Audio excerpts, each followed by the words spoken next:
without pain. It's funny that life I designed never played out like I had in mind. Had some highs hit the ground, some ups that went down, but one thing that I figured out: joy comes, tears fall. I'm learning that.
Church clap. Whoa, scary. Come on up and lead the church clap. Come on up, come on up.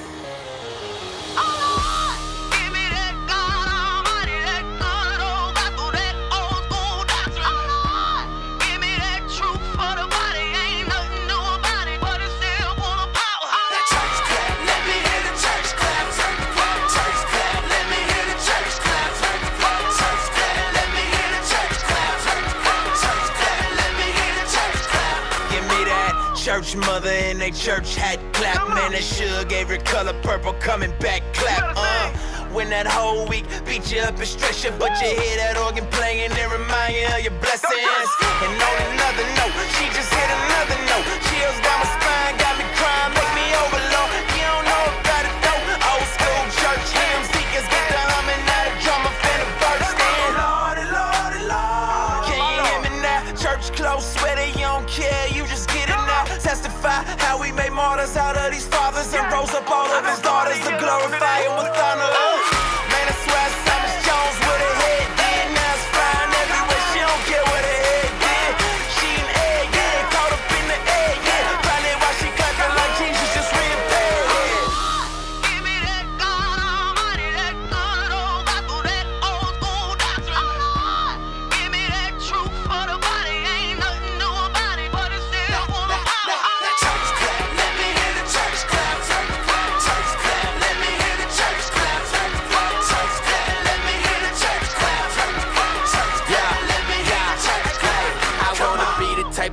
get the Lord on his feet. I wanna do the type of shows that the Lord wanna see. What I mean, if I can make the whole church clap, it ain't a clap in the heavens, then that clap's just a clap, clap. For his son glorified, sin mortified. The Holy Spirit going word, that truth ain't watered down. It's sound doctrine, gets birthed in the common now. Nothing wrong with singing loud, but that ain't where the power's on. The church has been clapping at weak sermons, leaving the weak hurt. No one's changed by Sunday service.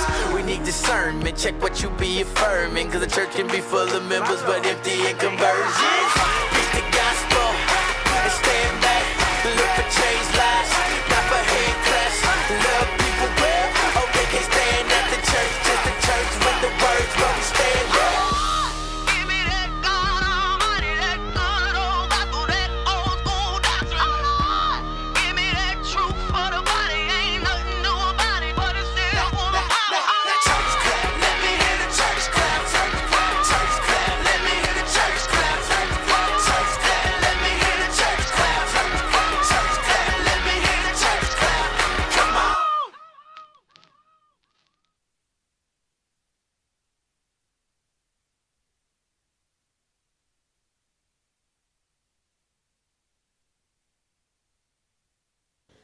Oh my goodness.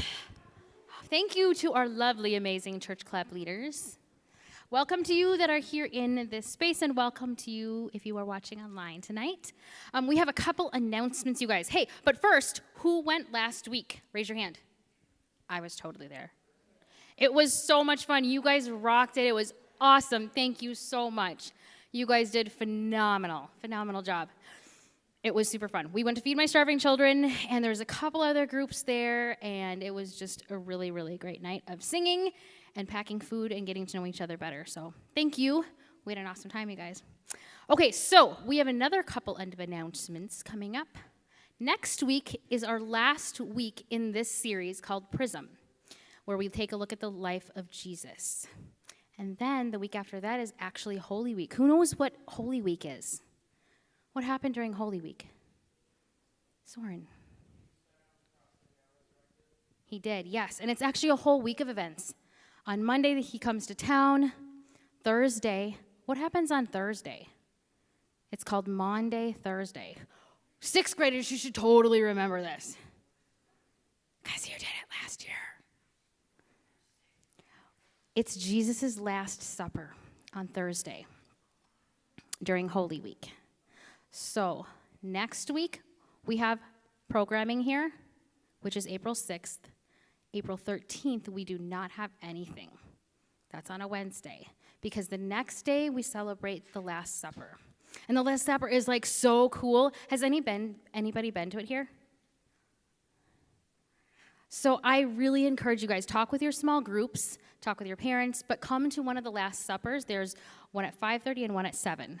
And it's such a cool play. It's all the disciples up here with Jesus and them talking to Jesus as he serves the Last Supper. And then 5th graders have their communion that night. Okay, so Last Supper. And then what happens after Jesus' Last Supper? Someone already said it. Yes. Good Friday, yep. So then there's another service on Good Friday that you could come to. And you can talk with your small groups if you want to join that service too. You could come as a group, you could come with your families, however you like, okay? So no programming for Wednesday night, April 13th, okay? But there's all those other cool things. Okay, and then there's Easter, and we have Easter services on Saturday and a ton on Sunday. Who's bringing friends to Easter? What? Come on. Mike's the only person that's bringing friends, and me? Bring friends, bring neighbors. Maybe there's somebody that you're just like, oh, they kind of go just during the holidays. Perfect time to invite them. Say, hey, come to my church. Come check out Sunday Easter service. It's super fun. So think about who you want to invite to Easter, okay? All right, should we worship some more? Everybody stand up. Who wants to come and lead? I have 3 microphones. And you also don't have to have a microphone to lead worship, my friends. Everybody stand up. You can lead worship by just standing over here and singing with us.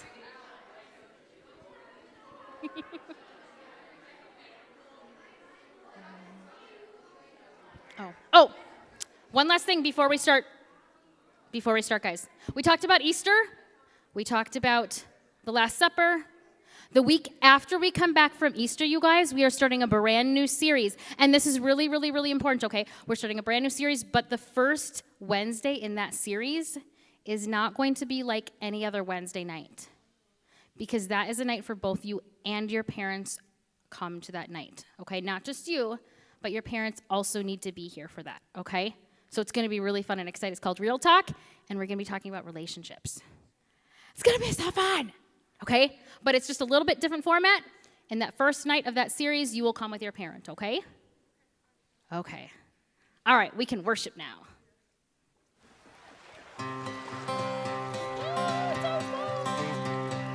In my wrestling and in my doubts, in my failures, you won't walk out. Your great love will lead me through. You are the peace in my troubled sea. Whoa, you are the peace in my troubled sea. In the silence, you won't let go. In the questions, your truth will hold. Your great love will lead me through. You are the peace in my troubled sea. Whoa, you are the peace in my troubled sea. My lighthouse, shining in the darkness, I will follow you. Oh, my lighthouse, I will trust the promise. You will carry me safe to shore, safe to shore, safe to shore, safe to shore. I won't fear what tomorrow brings. With each morning I'll rise and sing. My God's love will lead me through. You are the peace in my troubled sea. Whoa, you are the peace in my troubled sea. Oh, you are my light, my lighthouse, shining in the darkness. I will follow you. Oh, my lighthouse, I will trust the promise. You will carry me safe to shore, safe to shore, safe to shore, safe to shore. Fire before us, you're the brightest. You will lead us through the storms. Fire before us, you're the brightest. You will lead us through the storms. Fire before us, you're the brightest. You will lead us through the storms. Fire before us, you're the brightest. You will lead us through the storms. My lighthouse, shining in the darkness, I will follow you. Oh, my lighthouse, I will trust the promise. You will carry me safe to shore, safe to shore, safe to shore, safe to shore. Woo! You guys can stay up if you want to. We have one more song. But before we do our next song, how's everybody's week going? Quiet? Not quiet? Who had something really good happen this week? Chuck, what happened this week? Nothing? What? Oh, you aced what? You aced your debates. Nice job. That is something good. How about anybody else? Something really good happened to you this week that's kind of stood out. week has not been super good for me. I've been really dragging, I've been tired, and there hasn't been something cool like for Olivia. I did ACD debates this week. But something happened to me today that was very, very tiny. So tiny, and seems kind of nerdy. But it really made my week, and it kind of just brought peace to me. And it made me think about sometimes really big things aren't the only things that bring you peace and happiness. That feeling. So, who knows my son Vince? He's 3. He runs around here all the time.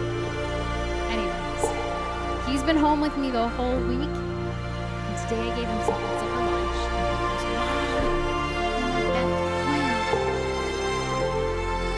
And he has like this really strong voice, and it made me think, what are also the little tiny things that I've been missing this week that brought me peace? So when you go through the rest of your week, think about the tiny little things that are bringing you peace. Okay, should we sing our last worship song? Yes. We can bring the lights down too and make it like all cool and quiet.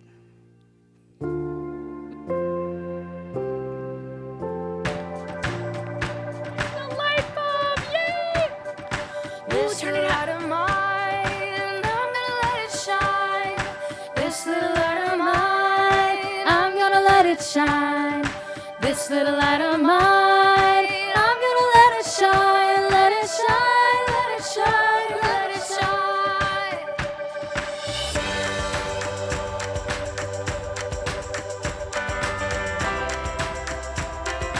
Who remembers this song when you were little?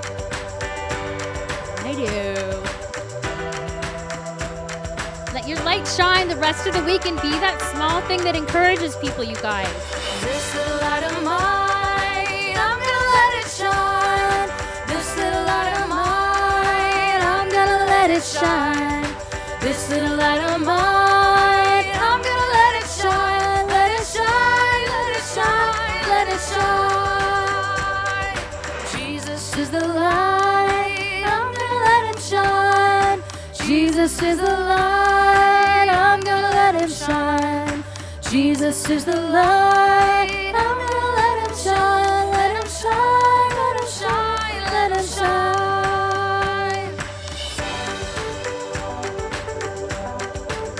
Look at the little light bulbs walking everywhere.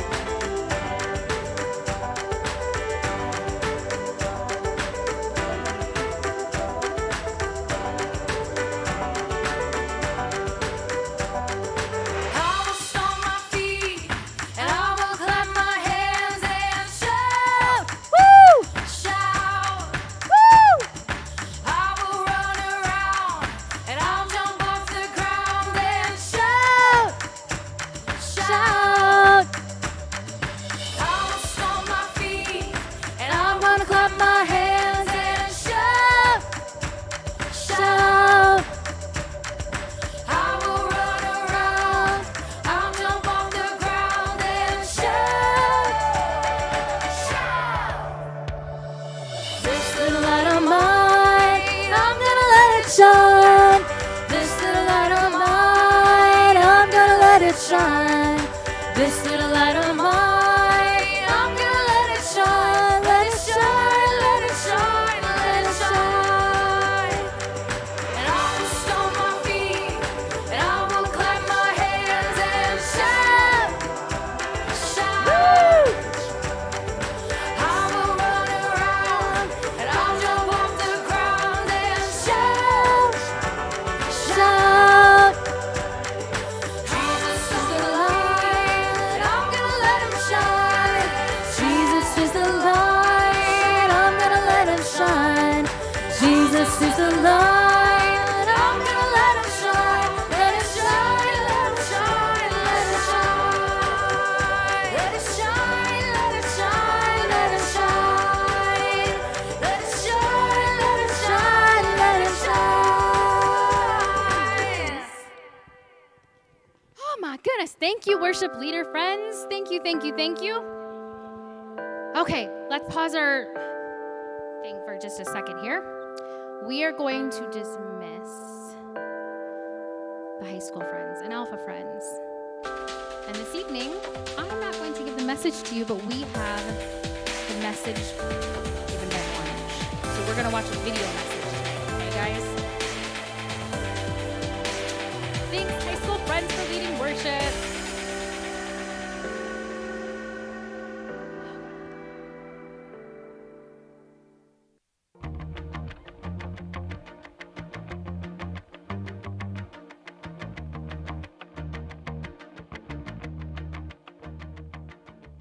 Hey, my name's Shane, and I'm gonna list off some things, and I want you to tell me what you think is better or worse. Simple enough. Ready? Hot Cheetos or regular Cheetos? M&M's or Reese's Peanut Butter Cups? An early release day or a late start day? A weekend with friends or 1 hour with a famous person? A water park or roller coasters? Super Smash Bros. Or Mario Kart? What's amazing is that even though you all chose different things, you probably chose them for the same reason. Whichever thing you picked was the one that you thought would make you happier. If you feel like it tastes better or would be more fun, you picked it. In most scenarios, both options were good. You chose the one that you thought was better. No matter our situation in life, we always want things that will make it better. We want to ask her out because we feel like that would make life better, or we want to break up with him because we feel like that would make life better. Awkward. We want to hang out with our friends because we feel like they would make life better, of course. We want to get a job at Wendy's because it would allow us to make some money and that would make life better, plus free food.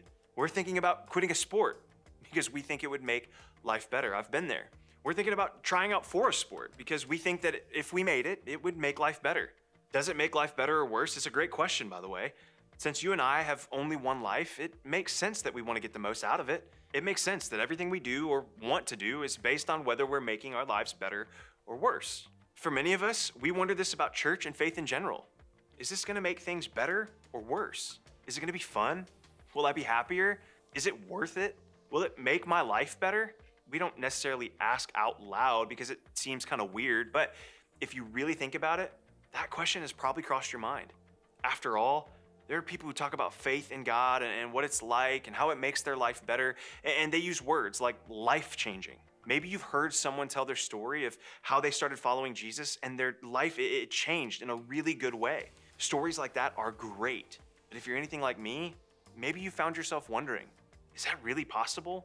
I mean, how can following a guy who lived 2,000 years ago do all that? How can a religion with so many rules make my life more fun and more enjoyable? Does faith in God really make your life better? Like, really? And if you're asking questions like these, I want you to know that they're not bad or wrong. In fact, questions like this are what this whole series is about. We've been talking about the idea of a prism. If you look at it one way, it's kind of ordinary, but when you shine a light on it or change the angle, you see something that you've never seen before. And we've also been talking about how Jesus is a lot like that. When we take a closer look at who Jesus really is, there's always more to discover, and we can see things we've never seen before. So, if you've ever wondered if following Jesus can really make your life better, you're not alone. In fact, for thousands of years, people have wondered what God is really like and whether following God is good or bad for their life. In fact, one of the reasons Jesus came to earth was to give us a better picture of what God is like.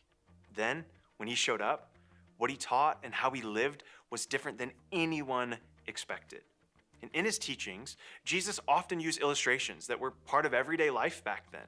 And because people were very familiar with shepherds during that time, one of those illustrations was about sheep and their shepherd. It was a concept that everyone, they would have understood it. It would be like you and I hearing about a mailman or a car mechanic. We would just understand. Shepherds took care of and protected their sheep all the time. It was their job to make sure that their sheep were safe and in good shape. And in this particular teaching, Jesus refers to himself as the good shepherd and us as his sheep. He takes care of us. He moves us where we need to go and helps us rest in safety. It was a nice little word picture. Then, right in the middle of his teaching, Jesus makes a huge statement. Check it out. The thief comes only to steal and kill and destroy. To me, this feels really random. I mean, we were just talking about sheep. Sure, back then, thieves were a problem. It was a real thing that someone might steal or hurt your sheep. But Jesus is talking about himself as the good shepherd. How is a thief even a part of the conversation? Then Jesus continues, and it gets even more interesting. He goes on, he says, the thief comes only to steal and kill and destroy. I have come that they may have life and have it to the full. Jesus is making a point. He's showing the difference between him and a thief. This is why a thief shows up, to steal and kill and destroy.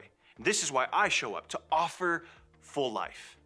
In other words, you know what a thief is like, but that's not me.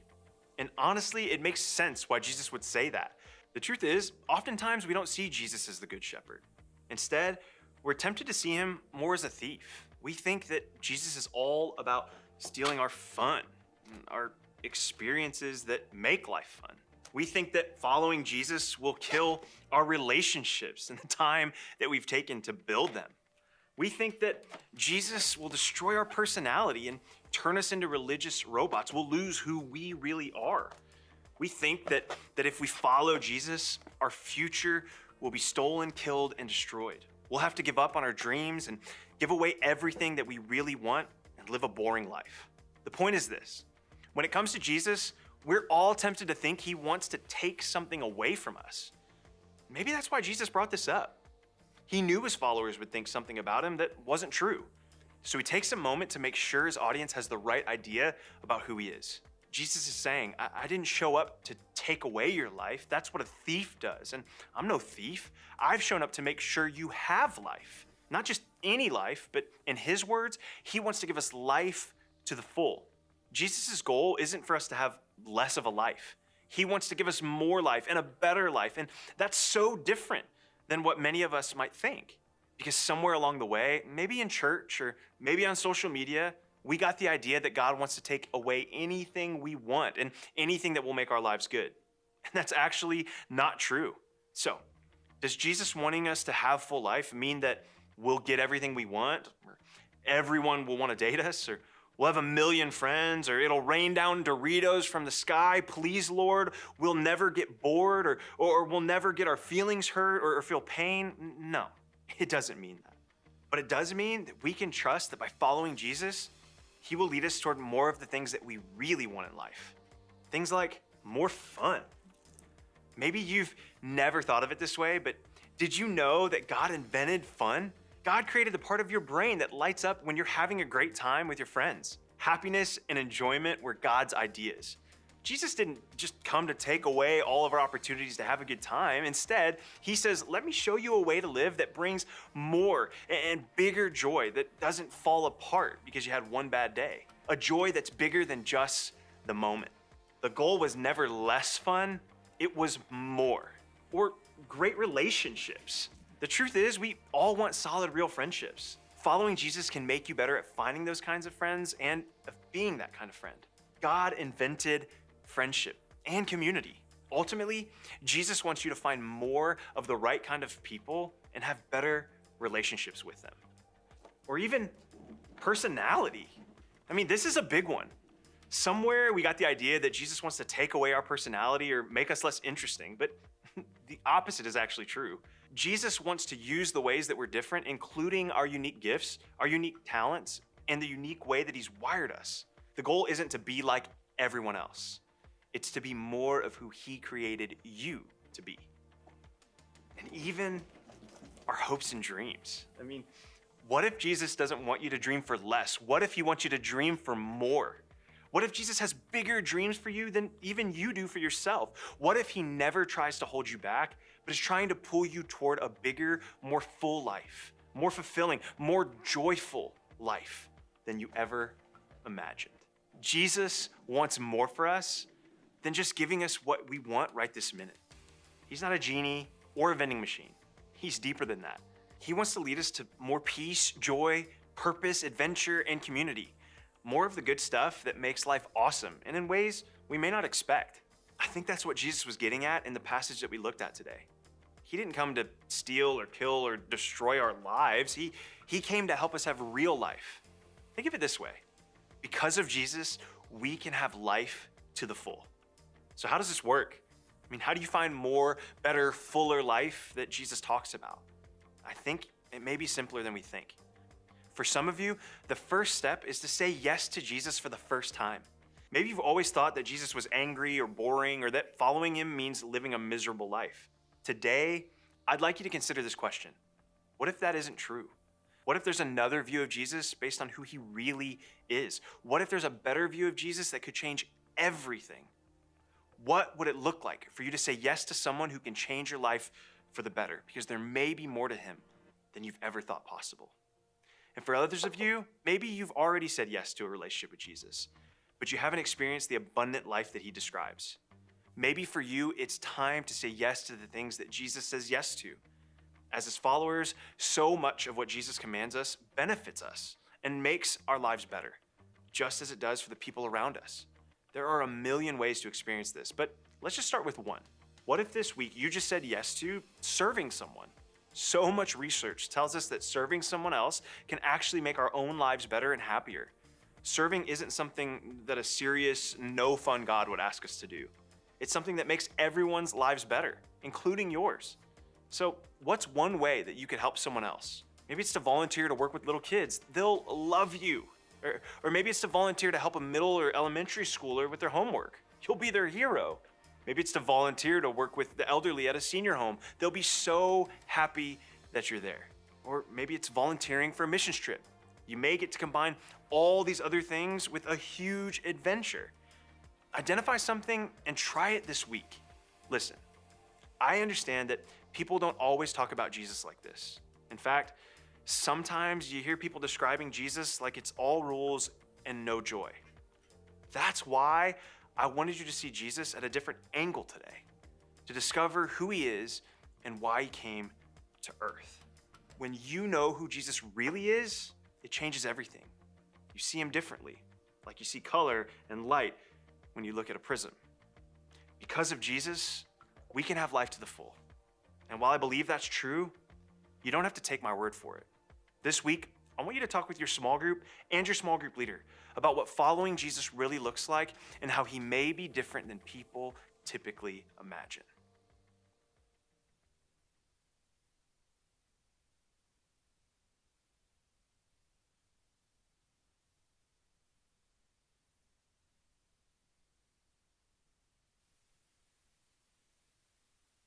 So what's one thing that came to mind when you were listening to him?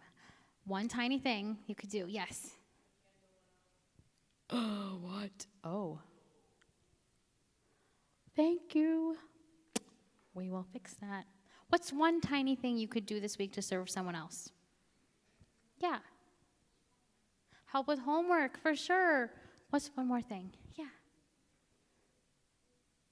Visit old people. Yeah, totally. For sure. We actually have a group this evening that's going to serve someone who you guys see regularly on Wednesday nights. Do you guys know Gary and Thor? Gary had surgery on his arm. He fell, I don't know, probably like 2 months ago.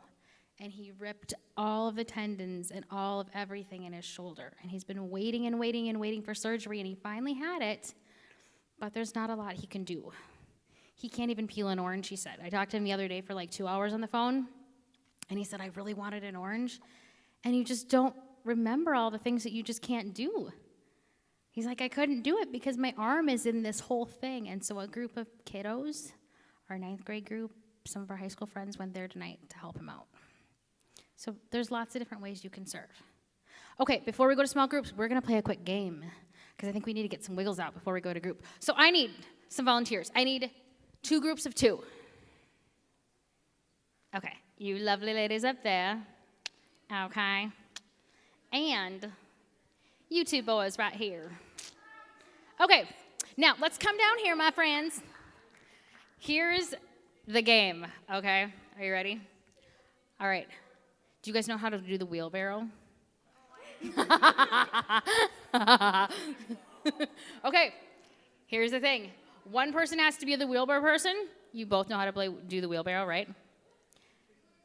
We are going to see which group gets from here all the way down. You got to come all the way back here. And then you have to come, you You have to come all the way down here and then all the way back up to me. And I'm going to stand right here.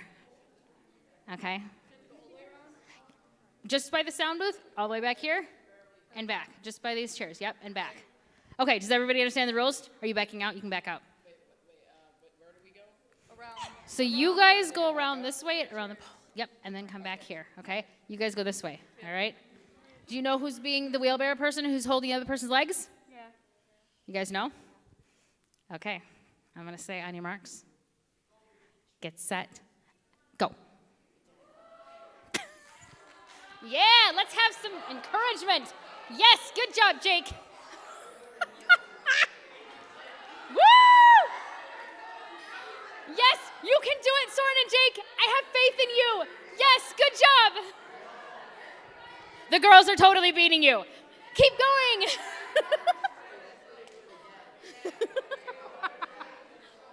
Woo! Coming up home stretch. Come on, come on.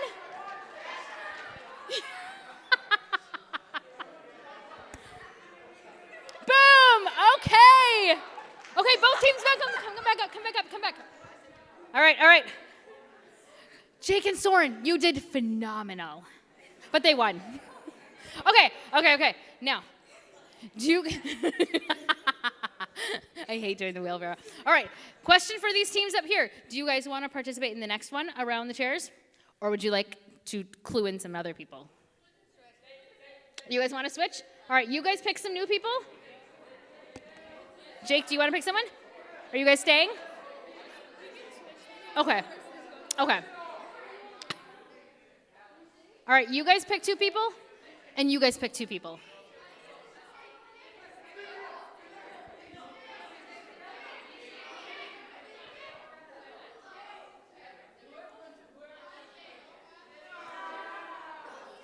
Okay, 5, 4, 3, 2. Come on down, new teams. Woo-hoo! Okay, friends, here's your next challenge. Okay, but it's not gonna be the wheelbarrow this time. It's gonna be something different. I know, I like to mix things up. But you know what, you guys, did we give a hand to our other teams that were up here? I feel like we should do that. A for effort, boys. All right, this time, you need to hook arms. Here, come with me, Savannah. Let's see how this works. Okay, hook arms. And then this, okay? Okay, and you're gonna try and get there like that. All the way around and all the way back. Okay? Or if you don't wanna do the hooking arms, here. If you don't wanna do the hooking arms, you have to do the crab walk. What's the crab walk? You don't know what the crab walk is? Nope. To go like this. Oh, that's easy. Okay, walk of the crab. Yeah, can you just carry me? This would be... Nope, gotta do it as a team. All right, decide on what you're doing. You ready? Yes, you both have to do the crab walk if you're gonna do the crab walk or the hooking arms thing. Okay, it's the crab walk, guys. Nope, around that way and then come up this way. Yep. You ready?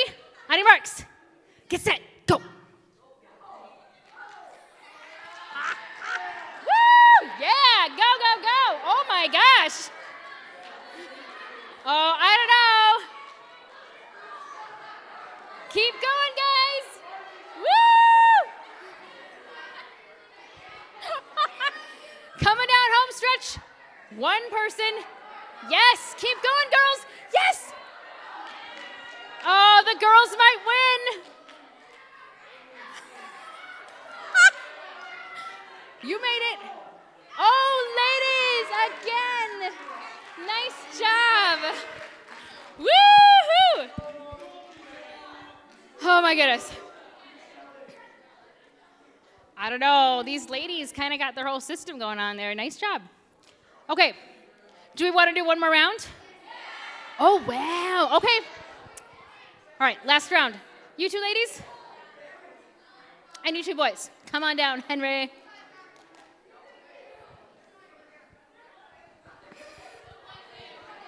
Huh? The one day I'm working. Okay. Here's the rules for this one. Everybody knows which direction you guys are going? Hey, Andrew. Okay. All right.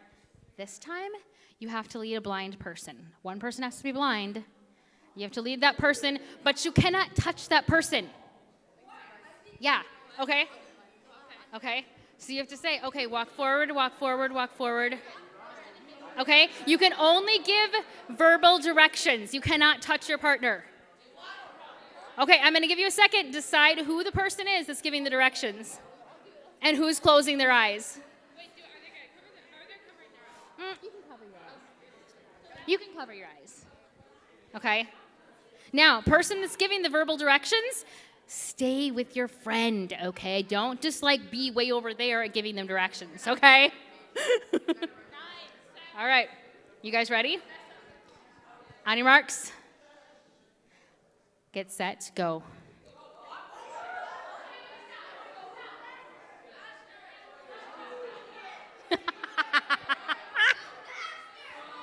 No! Woo! Good job, guys! Oh my gosh, good job, Andrew and Henry. You guys got it. It's okay. Ooh, Henry took the hard route. Good job. Oh, Henry, nice job. You are not far behind. Okay, everybody go have a seat.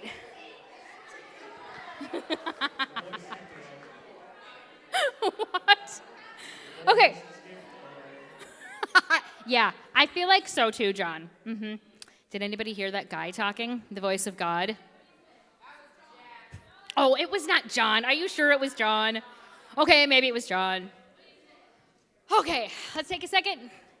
Calm down for a minute. Let's give our friends one last round of applause. Thank you so much, friends. Nice job in participating.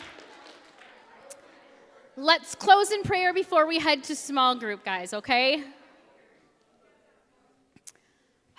Everybody's got hats off. Everybody's nice and calm. Okay, Father God, thank you so much for this evening together. Thank you for worship time. Thank you for togetherness, and thank you for learning. Thank you for being a prism in our lives and showing us all the different ways that you enter into our lives, big and small. Thank you for giving us the gift of serving and serving others. Help us and guide us this week. Direct us in how we should serve others. And be a clear voice in our head for things that are right and things that are wrong. We ask all these things in your very holy and precious name. Amen. Thanks, guys.